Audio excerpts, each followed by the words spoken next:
Every episode on Celebrity Encounters podcast, we interview real people just like you sharing their own personal celebrity encounters. And with a little storytelling help from us and a few surprises from here in Las Vegas, this is Celebrity Encounters podcast. Hi, I'm Alan. Oh, well, you are Alan. You're right. I'm Harlan, and this is Celebrity Encounter Podcast. You like all that mimicking? Yeah, I was trying to be you. I get it. I look up. I'm like, yeah, I'm Alan today. Yeah, you are. So I don't know why we changed seats, but because this is my bad side, and I want the world to see it. I guess it's like a football game, like a basketball game. That's right. Every quarter we got to change sides. That's right. Exactly. Okay, so that's what it is. This is all about basketball and not celebrity encounters, everyone. Well, guess what? We have a very exciting guest with us today. Very exciting. You've all probably watched, whether in reruns or when it originally on, the Carol Burnett show. Ooh, tell me more. And if you remember, there was somebody on there named Harvey Korman. What? Yes. Harvey Korman? Remember Harvey Korman? That was the little short guy, right? No, that was Tim Conway. Oh, You want the tall guy. The tall guy. Yes. That happy-go-lucky, that strapping, good-looking guy, that leading man. That Tim Conway always cracked up. Yep. Yes. And well, we don't have Harvey Korman, but we have the next thing best right next to it. We have Harvey Korman's son. Yes, we do. Ladies and gentlemen, you know him, you love him. They call him Chris Korman. Here he is. What's happening, Chris? It's funny when you guys said the good-looking one, I thought you meant Lyle Wagner.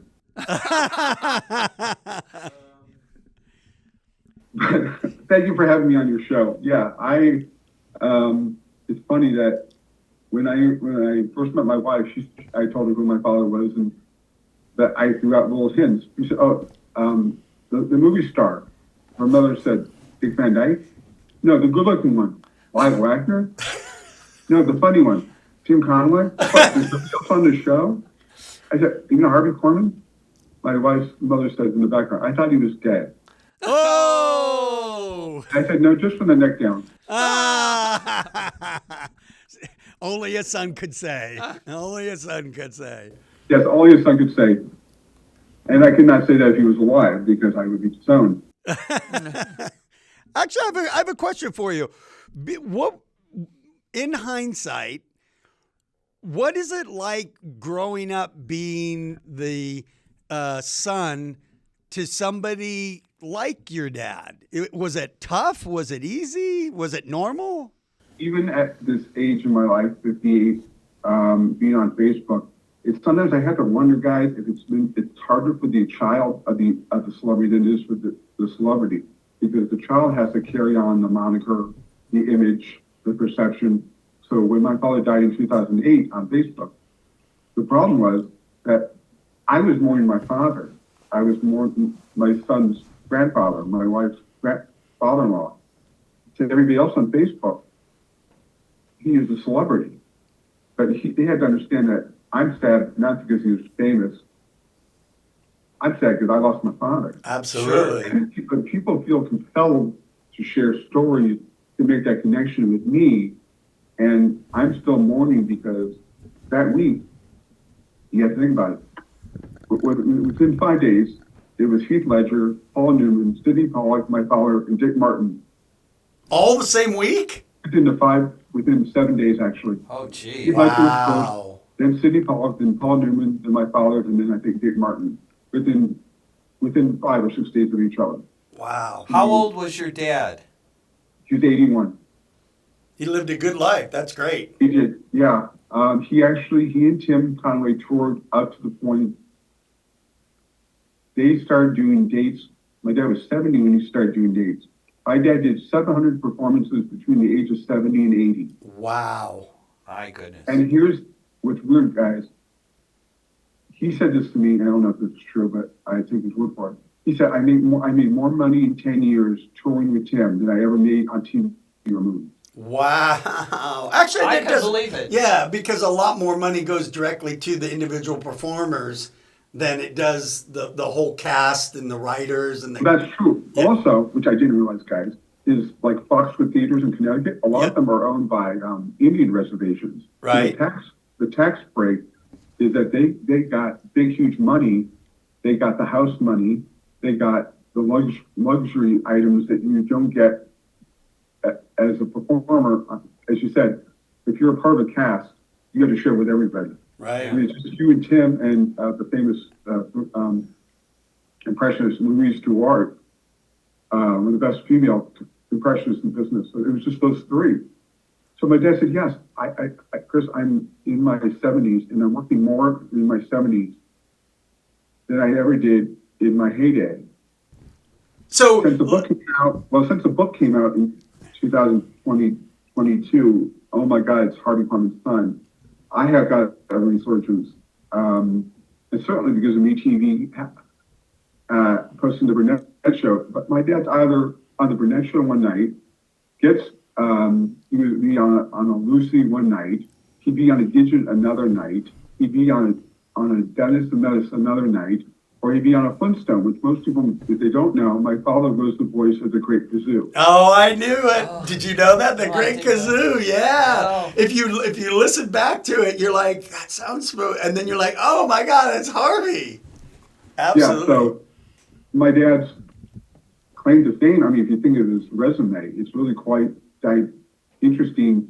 And I have to tell you, there are times, I think my father, this is no diss on Mel or Carol or anybody, I think an actor never wants to be necessarily associated with just one thing, but he got so acclaimed because of the Burnett show and Blazing Saddles and the other movies he did with Mel and Gazoo, that his appeal is cross-generational.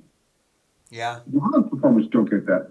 Oh, for sure. I actually looked him up on the Internet Movie Database to see, and there were so many credits in there that I was like, I had no idea. I literally was like, and another one, and another one, and another one. And, especially in his earlier career, he was on so many different, projects. It was quite impressive.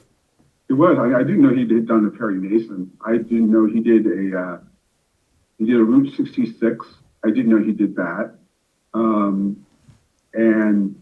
So as a kid, did your dad, was he looking to have you, follow in his footsteps, or what did he see for you?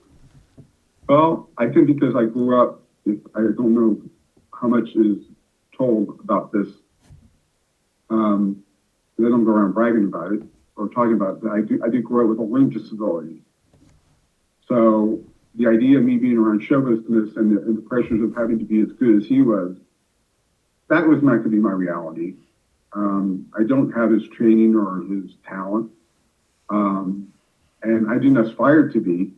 I have an associate's degree in elder care, but what I'd like to do is I'd like to do freelance press for performers, because I get to use my name to help other performers who don't normally get exposure to certain media outlets. What good is the son of a cross-dressing Jew from Chicago if he can't help his friend? Well, to that end, did your dad or mom, for that matter, did they ever say, like I have two kids, and there were definitely moments of like, you should think about being a doctor or a lawyer or an astronaut or no? I took a vocational assessment test when I was 18. It said you should be in hospitality. You should be working with people and interacting with people.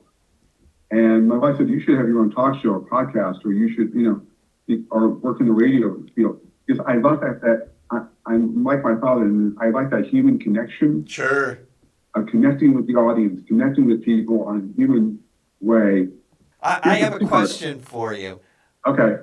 You have a younger sister, is that right, or an older sister? I have 4 sisters. 4 sisters. Any of them want to be in show business? None of them are. My older sister works for the Attorney General's office of Maryland. I don't know. The other one is in the art world, Laura. She lives in L.A. I don't know what Kate does. My older sister, Heidi, lives in Wisconsin, Pittsburgh with her husband, who is an actor, who teaches at Carnegie Mellon University. His name is Connor Smith. He played Bobby Kennedy in Blood Feud. Oh, wow. okay. Right on. So, of all the children, I'm the most accessible because I did have a golf tournament for children with learning disabilities for 22 years. Nice. So I've been in the public eye since I was 5. Okay. I'm now 58, so I've been in the public eye longer than most people have had a career in the business. Yeah, for sure. Sure. So I tell people I'm smart enough to know not to be in it, but I'm smart enough to know how to use my name to help others achieve their dreams. And that is my goal. Yeah. It's And very you know, true. guys, And so you had a celebrity encounter with a film god, from what I understand. Drop us a name. Joanne Woodward was doing the Burnett Show one night, and people who don't know Joanne Woodward was married to Paul Newman. Right. And she was doing a sketch with Carol, my father, as Eunice Higgins' best friend. Oh, geez. Now, Oh, that's my- awesome. but here's what the funny part about this whole thing is.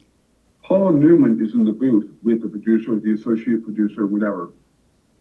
And they turn around, Joe Hamilton, the director, and Paul is sweating profusely, saying, I can't believe you people do this 22 shows a year. It's like, oh, we do 2 a night.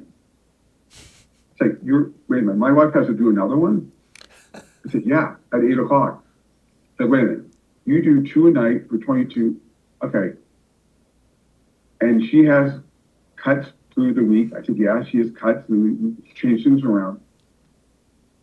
He's still sweating profusely. It's like, he says, I think I need to go outside and get some air or a drink. Because he said, I can't believe you guys do a sketch comedy, a variety show every Friday night. I couldn't do this. I swear to God, I could not do this. I don't know how my wife took it, but she's a theater actress. Joanne Woodward was a theater actor, so she knew how to understand where the cameras were. I said, I would never do this in a million years. You guys are crazy. You're out of your freaking minds doing this every week. And they're looking at him like, Paul Newman can't believe that we're doing this. It's like, look what he does. He's like, I do 4 pages and I go into my trailer and sleep. You guys are out in front of 3 cameras. I said, so the show ends around 6:30 or 7. So yeah, then we have a dinner break and then we do it again. And he said, why do you guys do it again? You had the first one in the can. I said, for technical reasons, we always need to make sure we have another one in the can because of things that happen. We have to be able to edit those shows. So what goes on the air on Saturday night seems like a clean show is because it looks like a clean show, even though 2 shows were taped together. And Paul's like, I'm gonna go get some air or drink. I don't know. But you guys are crazy. And they all look at him like, I can't believe Paul Newman can't believe this. This is hard. And Paul said, you guys, it is hard what you guys do. People don't understand that television is so much different than the stage because I've done both. I did the stage and I've done TV, and TV is grueling. It's absolutely grueling. And well, especially the variety shows or the comedy. I mean, absolutely. Like Saturday Night Live, people are so critical of the comedy on that show. I'm like, you try coming up with brand new, fresh material on a weekly basis and then do it live? And Paul Newman's absolutely correct. Like on a movie set, they'll do their close-up and then they'll go back to their trailer for an hour while lighting is changing around for a different shot. And then he'll come back and do it again, the same kind of drama, same kind of thing. And then they'll go away for another hour and they'll do it, type of thing. Comedy's a beast. Yeah, it's hard. Oh, what is that? Edmund Gwen, the famous British actor, said, dying is easy, comedy is hard. Yeah. Yeah, He absolutely. was right. It is, out of all the disciplines, Larry Hagman said this. He said, I would rather do Dallas in a way because it was so out of this world crazy. But he said, doing Dallas was easier than doing I Dream of Jeannie in a way. Oh, absolutely. I could see that for sure. But both of them were one camera. And so therein lies, here's my dad tried to do a sitcom. Let me go back to the Paul Newman thing.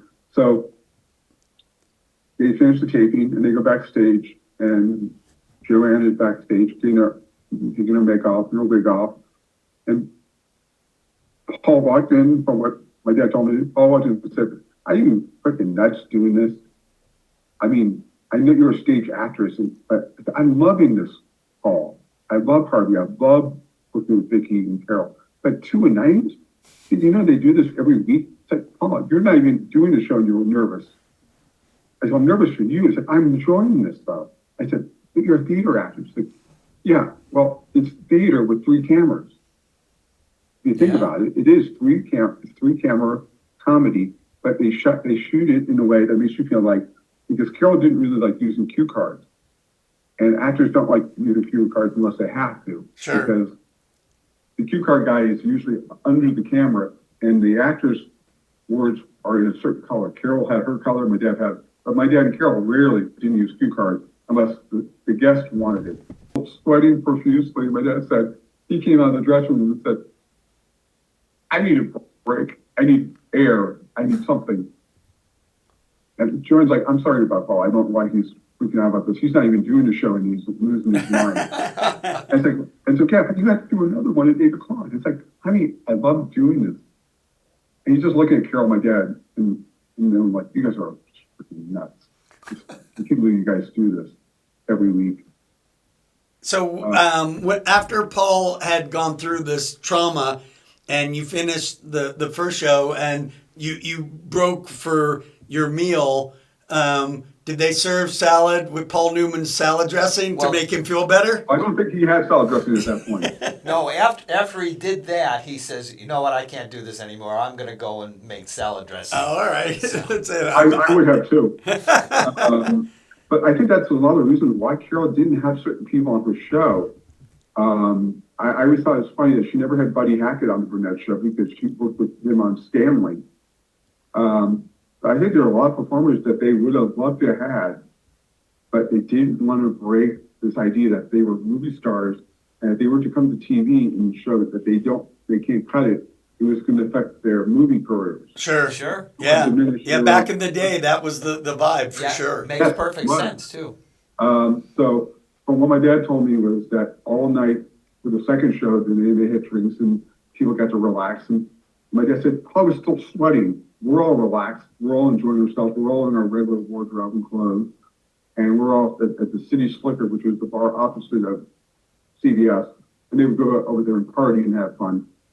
And my dad said, "I can't believe Paul was still sweating." And we're all sitting there drinking. And Paul is still like, and my dad said, "I never thought I would see an icon like Paul Newman sweating because his wife had to do a 3-camera sketch twice in one night.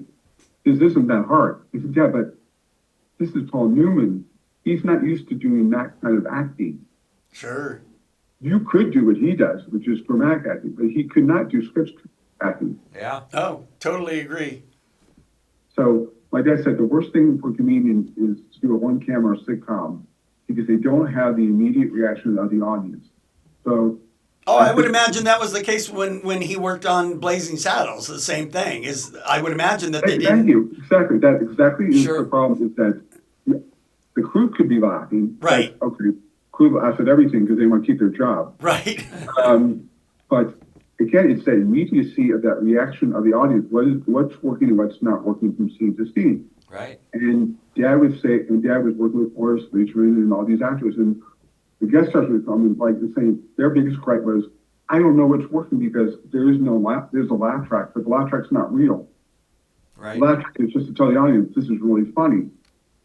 The problem is that you don't hear. There's a metronome with actors, and I said to my dad, and he thought I was nuts for knowing this. There's a line in the Eunice special that he did with where Mama dies in 1981 or 82, and there's a line reading of. He's trying to get Eunice in bed, and he says, "I want you to come over to my place tonight. I got a new photograph needle." And my dad got such a big laugh on that. That lasted 7.5 seconds. Wow. This is tape. This is tape.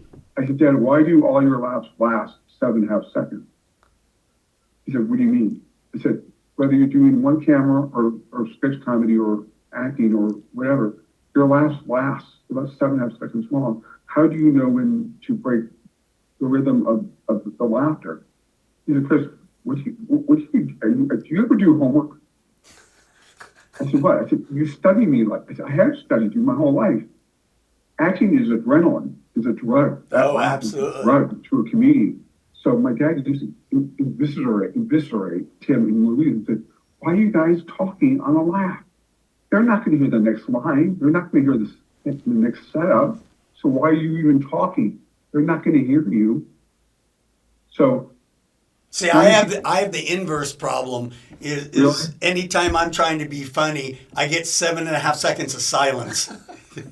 Then you know you're not funny. And then and I keep waiting for somebody to laugh. That's why I keep waiting. You guys don't want to step on lines. I'm the inverse problem. I'm like, please someone laugh. Please someone laugh. Hello, is anybody out there? That's right. No, okay, I'll continue on. But that's a lot of comedians have that here too. I can say that. Wait, are you inferring that we're comedians? Hey, Alan, we finally did it! You guys are comedians. You guys are very finely tuned. You like App and Costello or Conway and Korman? Oh, I like that. So, let's see. So, I'm tall, so I'm Harvey, and you're short, so you're Tim. I like it. I'll take that one all the way to the bank. From Harvey Korman's son, no less. Well, hey, my dad was tall on humor and Tim was short on looks. Wait, what are you saying about me? Wait, I now want to be Tim Conway. I call you Mrs. Higgins. Mr. Higgins. Well, Chris, we got to wind up this episode. Right. Paul Newman sharing about your dad. My goodness, what a dream. What a difference. Oh, this was great. I appreciate. I never told that story before, so. Oh, it's an exclusive. We got an exclusive here. Yep. This is all for you Celebrity Encounter fans out there. We got an exclusive. Absolutely. Paul Newman and Chris's dad, Harvey Korman. Thank you for watching Celebrity Encounters podcast. Once again, You're Harlan. I was going for 7.5 seconds of nothing. Okay. I'm Harlan. That's Alan. We'll see you next time. Bye. Bye now. Thanks for tuning in today. And if you enjoyed our show, please subscribe, rate, and review our podcast on all your favorite platforms. We'll see you next week with the next episode of Celebrity Encounter Podcast.